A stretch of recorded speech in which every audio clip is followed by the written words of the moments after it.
এই যে চলে আসলাম ভিডিও বানানোর জন্য। এই যে অনলাইন থেকে এই জামাটা কিছুক্ষণ আগে আসলো। এই ভিডিও করার জন্যই আমি অর্ডার দিয়েছিলাম। এই কুর্তি শর্ট মানে কুর্তি বলো টপ বলো সব কিছু বলা যায় এটাকে। তো এটা পরে আজকে কয়েকটা রিলস ভিডিও বানাবো, তার জন্য এই যে চলে এসেছি ছাদে।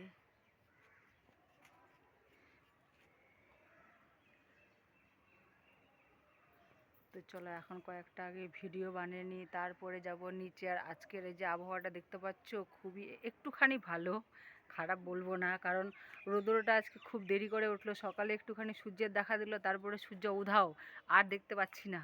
কিছুক্ষণ না, দুপুরবেলার দিকে দেখছি যে রৌদ্র উঠেছে। তো এখন যে দেখতে পাচ্ছি যে পরিষ্কার, এই দিনটা বেশ পরিষ্কারই আছে। আর এই ভিডিওগুলো এখন ভালো আসবে, তো তার জন্য রেডি হয়ে চলে আসলাম ছাদে। আর প্রচণ্ড ঠান্ডা, হাওয়া বাতাস বইছে, কিন্তু তার সত্ত্বেও তো ভিডিও করতে হবে, যেহেতু ভিডিও একটাও নাই আমার ভিডিওটা। আর ভিডিও না দিলে তো বন্ধুগুলো কমেন্ট করবে কি করে, কারণ প্রত্যেকটা দিন তো ভিডিও দিই। যদি ভিডিও না দিত তাহলে আবার বলবে কী ব্যাপার দিদিভাই ভিডিও দিচ্ছ না কেন। তো এই ঠান্ডার জন্য ভিডিও দিতে পারছি না, কিন্তু কষ্ট করে তোমাদের জন্য তো ভিডিও দিতেই হবে। তার জন্য চলে আসলাম রেডি হয়ে ছাদে ভিডিও করার জন্য। তো চলো এখন কয়েকটা রিলস বানাই। আর এই ড্রেসটা কীরকম লাগছে অবশ্যই কমেন্ট করে বলবে যে ড্রেসটা তোমাদের কীরকম লাগলো। হ্যাঁ।